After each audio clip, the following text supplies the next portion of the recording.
Қазақ эпос ұлттық жобасы тұлпар мініп туалған байқауына республика бойынша 51.328 оқушы тіркелді.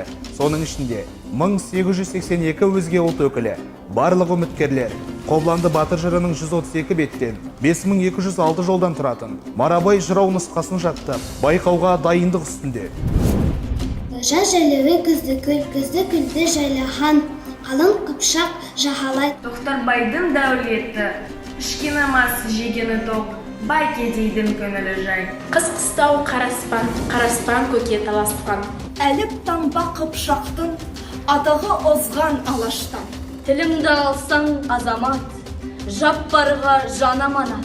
Жау келсе түсер жау жақтан, шырағым балам сен дейді. Қобыландыны барған соң месілі бертен баулайды, күнде киік аулайды.